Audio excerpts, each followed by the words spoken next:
The greatest empire the world had ever seen marched on a small Greek city and lost. This is the story of how Athens alone stood against the might of Persia and changed history forever. A single day, a single charge, and the myth of Persian invincibility shattered. The Rise and Fall of the Persian Empire, Part 9. The Battle of Marathon. A Shocking Defeat.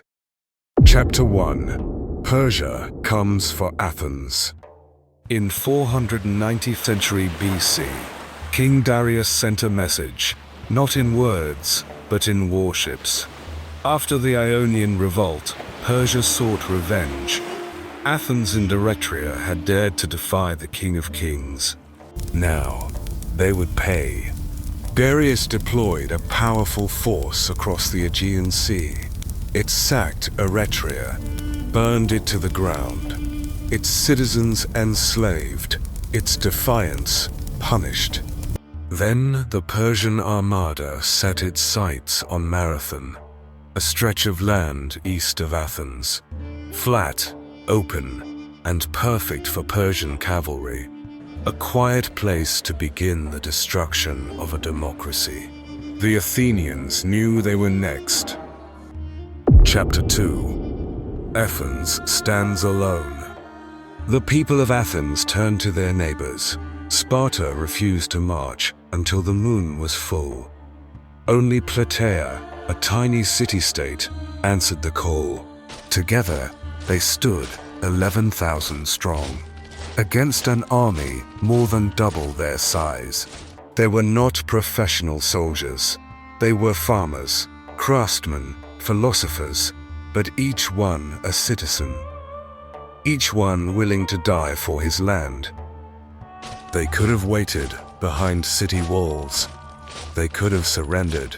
Instead, they marched. Chapter 3. The Athenian Gamble. Our walls are not of stone, but of men. In the shadow of Marathon, the Athenians debated. Should they wait? Should they retreat? But one voice stood out. Miltiades, the general who had seen Persian warfare firsthand. He urged boldness. Strike now, before the Persian cavalry could deploy. Some called it madness, others genius. In the end, the Athenians agreed. Better to meet fate on their terms than wait for destruction. Chapter 4. The Charge at Marathon. At dawn, they ran. Across nearly a mile of open field, straight into the wind, straight into a hailstorm of Persian arrows. No one expected it. Not even the Persians. The center held firm, the flanks bent inward, and then snapped back like a trap. The Persians broke. They ran. Thousands died on the field. Many more drowned, chased into the sea. The invincible empire had been thrown back by a city. Chapter 5. After the battle. When the dust settled, the plain was still. Bodies lay silent beneath the sun. The Athenians had lost fewer than 200 men. They buried them beneath a great mound. No names, no monuments, just memory. The Persians had lost thousands. Their fleet scattered. Their pride shattered. The world had witnessed something impossible, and Greece had earned more than a victory. It had earned time. Chapter 6. The Messenger. Legend says a runner named Pheidippides witnessed the battle, then ran from Marathon to Athens, nearly 25 miles, to announce one word: victory! And then collapsed. Whether legend or truth, his story survives in every marathon run today. A symbol not just of endurance, but of sacrifice. Chapter 7. Darius humbled. Better to suffer a moment of loss than allow the world to forget who rules it. For the first time, the King of Kings had failed. Darius had crushed Media, Babylon, Egypt. But here, at the far edge of his reach, he had been stopped. He was furious, humiliated.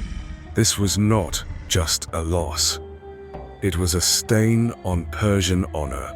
He began to plan again. A new campaign. A greater force. A second strike. But he would never live to see it.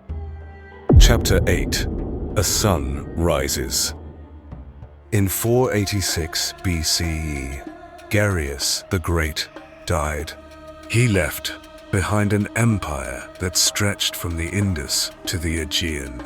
But he also left behind a wound. The sting of defeat at Marathon. That wound would not be allowed to heal. His son, Xerxes I, ascended the throne. He was not just royalty, he was legacy. The grandson of Cyrus, heir to Darius, and now steward of a fractured honor. He was raised in palaces of discipline, trained not to doubt, but to conquer. And from the moment he took the crown, his mind turned west, to the Greeks, to the insult. Xerxes would not simply avenge Marathon. He would erase the idea that Persia could be defied. He summoned the satraps, raised an army of nations, built bridges across the sea, not for war alone, but for vengeance, wrapped in glory. This battle may be over, but the war is far from finished. In the next episode, Xerxes I and the invasion of Greece, the empire returns with thunder. Step into history. Witness the rise. Only on Tales Lost in Time.